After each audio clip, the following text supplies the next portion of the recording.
This episode of FilmRiot is brought to you by FreshBooks. They fresh to death. Welcome to FilmRiot Mondays. What you drinking? Is it good? That's nice. Questions?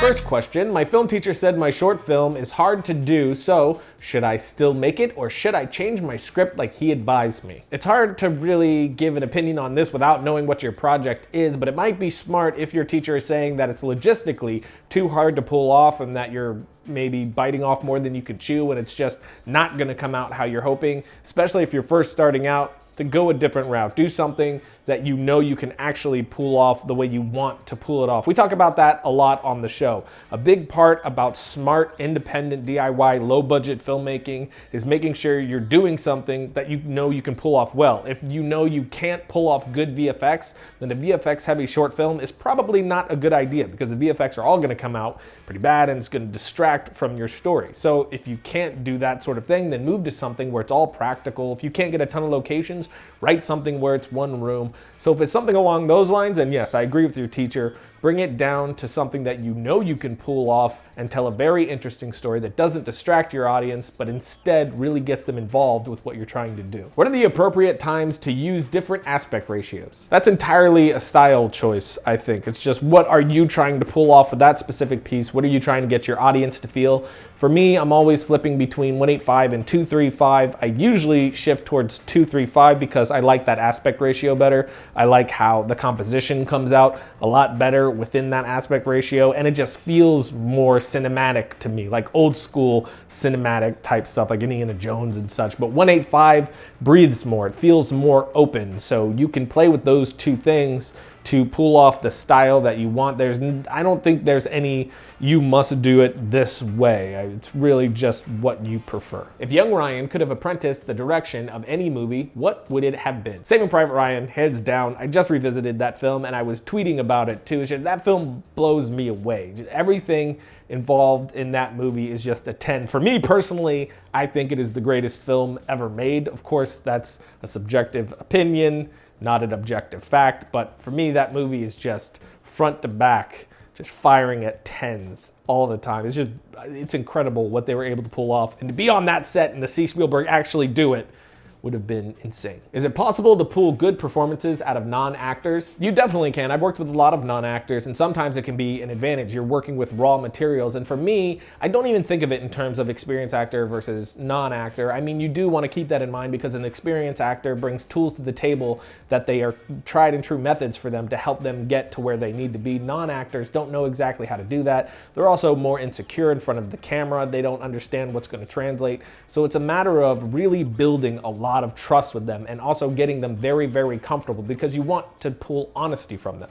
In every line, there's some sort of honesty that you need to arrive at, be it comedy or drama. There's always that truth in each line. So it's about getting them comfortable enough in the situation to be able to find that, for you to help them find that. And each personality is even different. And sometimes it's about just tricking them, rolling on rehearsals, because you'll notice that with non-actors, a lot of times the rehearsals will be great, but the second they know the camera's rolling, all that pressure is on them and they're not really delivering anymore because of the stress of what's happening. So roll on all rehearsals as well, and that's been a big help for me too. How does fair use work on YouTube? I see people using several clips of movies. Fair use is an extremely dicey thing. If it's not royalty free, Creative Commons, that sort of a thing, fair use is never a tried and true sort of thing. There are so many gray areas, it's not funny. Even when it comes to education, you can have issues depending on what you're doing with it. So I'm not a lawyer. What I would say is find some legal sites online that really dive into this, or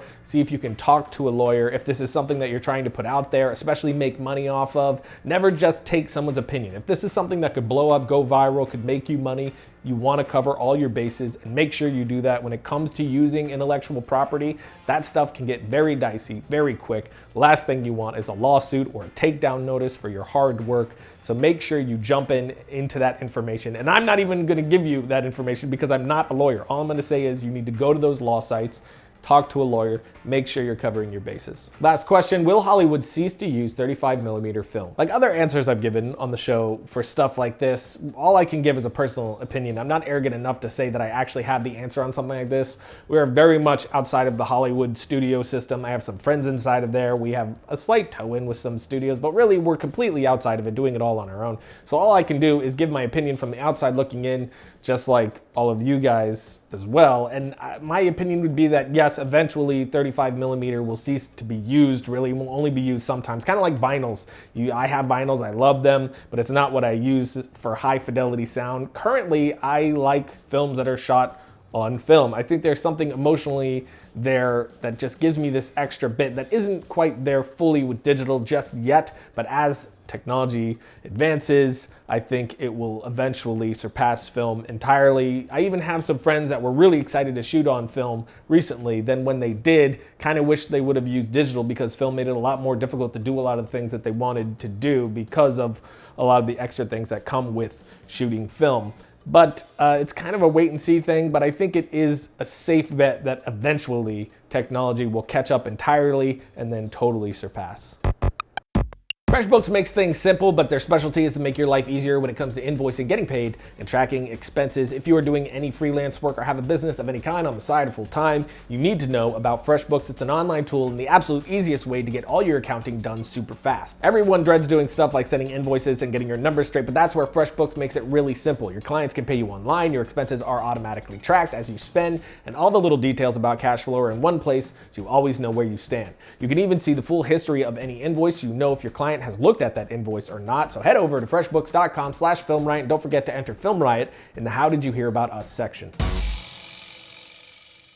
So that's it for today, which means it's time for my suggestion of the week. This one is coming from my re-obsession with Saving Private Ryan since I just recently watched it. This one comes from CineFX. It's The Art of the Scene. It's about Saving Private Ryan's Omaha Beach scene, and it's just riddled with all sorts of facts about the scene. It's just an awesome 9 minutes to spend, so check it out right here. And until next time, don't forget to write, shoot, edit, repeat.